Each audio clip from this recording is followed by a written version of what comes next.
Hola, mi nombre es Yamil Tapia y vamos a comenzar con el nuevo capítulo de transferencia de cantidad de movimiento.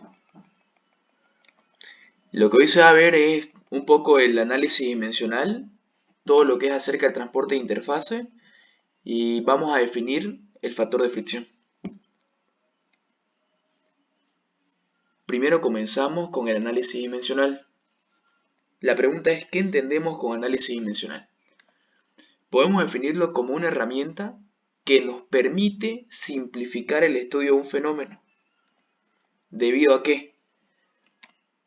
Nos reduce el número de variables. ¿Qué quiere decir esto?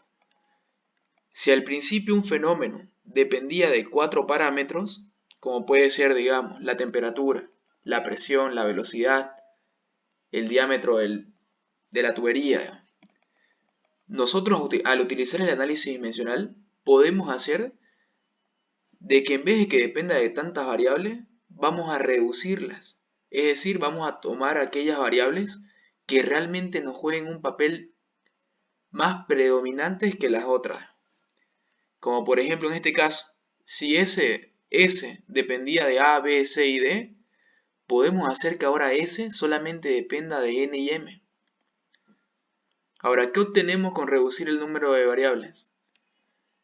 Al tener menos variables, reducimos el número de experiencias de laboratorio que necesitamos hacer para comprobar dicho fenómeno o dicho modelo matemático. ¿Por qué? Menos variables nos provocan menos ensayos. Y como último punto, el análisis dimensional nos permite hacer un cambio de escala, es decir, pasar de lo que se tiene a nivel laboratorio y llevarlo a una escala industrial. Vamos a hablar un poco sobre el balance macroscópico de energía mecánica. En ello se encuentran los siguientes términos y vamos a explicar uno a uno. El primer término del que vamos a hablar es esta derivada de acá, que nos habla de la variación de energía total. Quiere decir que es la energía que se acumula en un sistema con respecto al tiempo.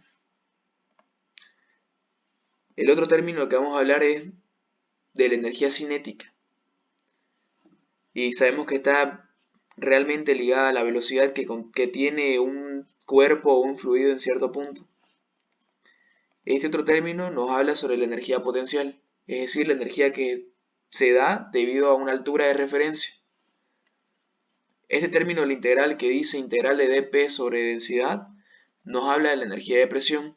Ahora, este término se lo relaciona con la energía libre de Gibbs.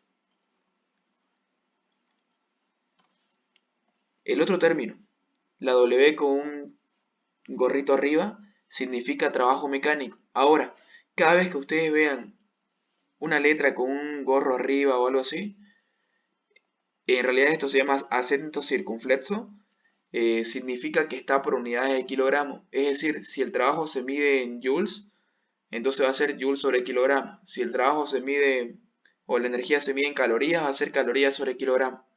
Ese acento circunflexo significa que está por unidad de masa. Y el último término, la E. Este término nos habla de las pérdidas de energía por fricción.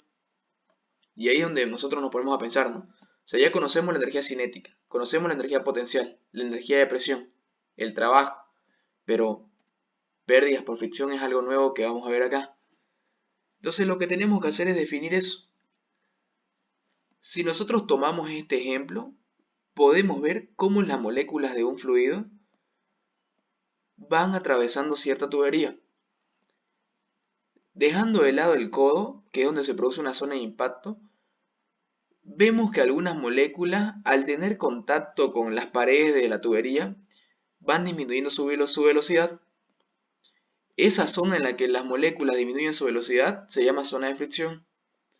Y en esta zona es que se producen las pérdidas por fricción.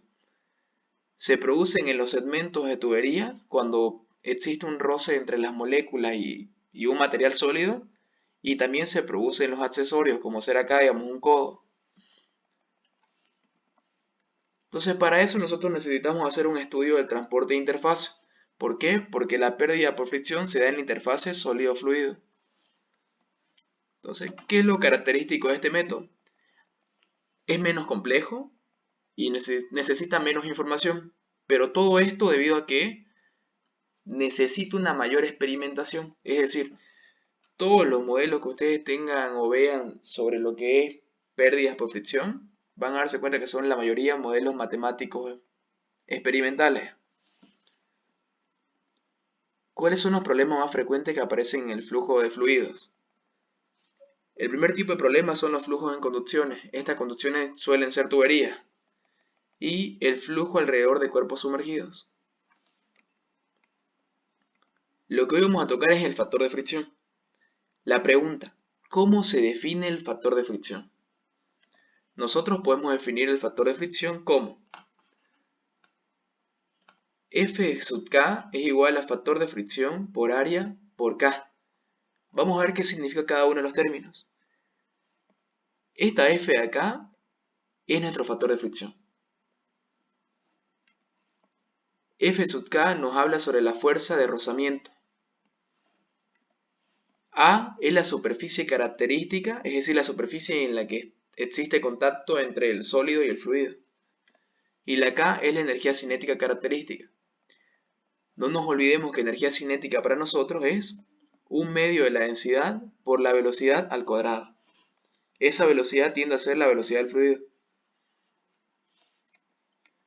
Entonces vamos a hablar sobre el primer caso, flujo en conducciones. Pero vamos a verlo aplicado a un ejemplo, que me dice, define el factor de fricción para un fluido que fluye por una tubería de radio R y largo L.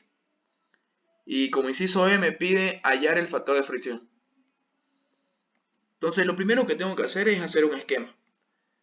Me dice que va a haber un fluido fluyendo por una tubería. Esta tubería tiene radio R y presenta un largo L. Lo primero que tenemos que hacer nos dice define el factor de fricción. Entonces nos acordamos de la definición del factor de fricción, que es fuerza de rozamiento igual a factor de fricción por área por energía cinética característica. Entonces analicemos la tubería. Nosotros sabemos que este fluido pasa por la tubería con una velocidad v. Entonces la energía cinética característica va a ser igual a 1/2 de la densidad del fluido por velocidad al cuadrado. El segundo término que nos falta analizar es el área. No nos olvidemos, el área que aquí tiene que estar, o el área característica en el factor de fricción, es aquella área donde hay contacto entre el sólido y el fluido. En este caso, vemos que todo el fluido tiene contacto ¿con qué? Con las paredes del cilindro. Entonces nosotros necesitamos el área del cilindro. Sabiendo que el cilindro tiene radio R y de lado L, el área de un cilindro se define como 2 por pi por R por L. ¿Por qué? Si ustedes desdoblan este cilindro se van a dar cuenta que forma un rectángulo, en el cual la base del rectángulo es el perímetro de esta circunferencia. El perímetro de la circunferencia es 2pi por R. Entonces si tenemos la base, multiplicamos por la altura del rectángulo, que sería L, entonces ya tenemos el área característica para un flujo en tuberías. Entonces sencillamente solamente reemplazamos. La fuerza de rozamiento va a ser igual a un factor de fricción por el área por la velocidad, por la energía cinética característica. Y listo. Solamente así se define el factor de fricción. Ahora vamos a hacer el inciso B que nos pedía hallar el factor de fricción.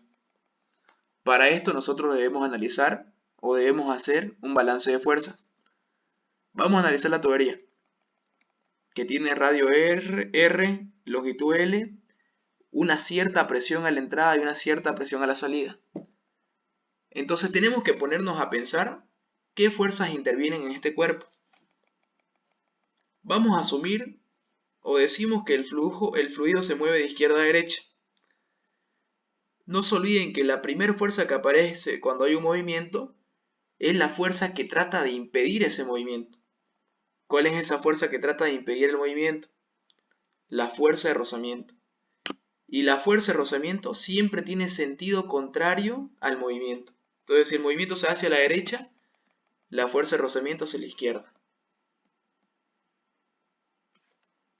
Y ahora, nosotros habíamos hablado de una energía de presión. ¿Por qué?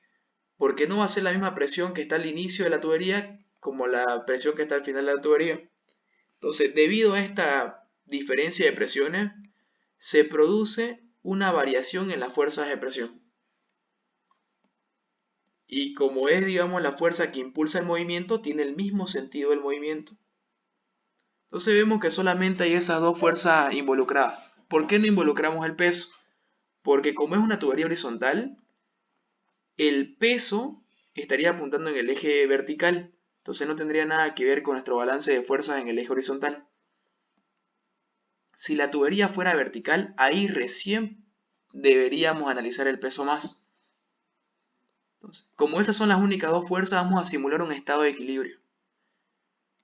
Un cuasi equilibrio, por así decirlo. Entonces tenemos que la diferencial de la fuerza de rozamiento va a ser igual a la diferencial de la fuerza de presión.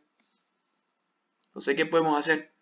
Sabemos que la fuerza de rozamiento va a ser igual a la fuerza que había en el punto inicial menos la fuerza de presión que había en el punto L. Y ahí uno se pone a pensar, ¿no? ¿Qué es fuerza de presión? Para eso nosotros nos ponemos a analizar la fórmula de la presión, que nos dice, presión es igual a fuerza sobre área. Si despejamos fuerza nos queda que fuerza es igual a presión por área. Pero, ¿qué área? Entonces vemos el área por la cual se transmite la fuerza de presión, que en este caso es el área de la circunferencia, o sea, el área de la tubería.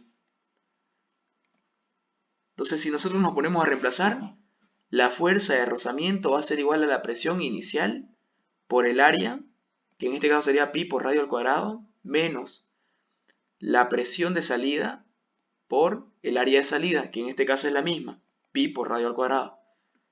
Factorizando nos queda que la fuerza de presión es igual a eso. Listo.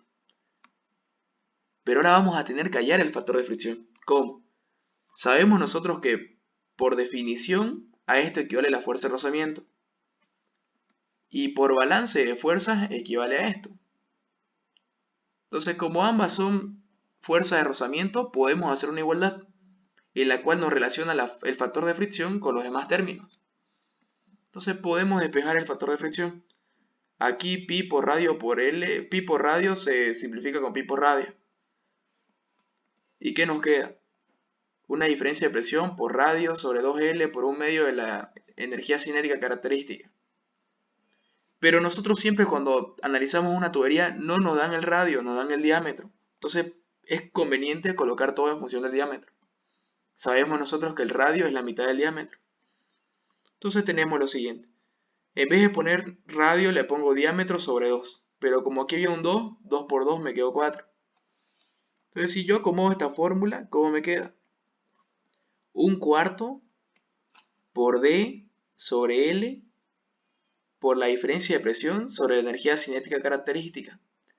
Esta fórmula que acabamos de ver es el llamado factor de fricción de Fanning, que hay que tenerlo muy en cuenta para los siguientes temas.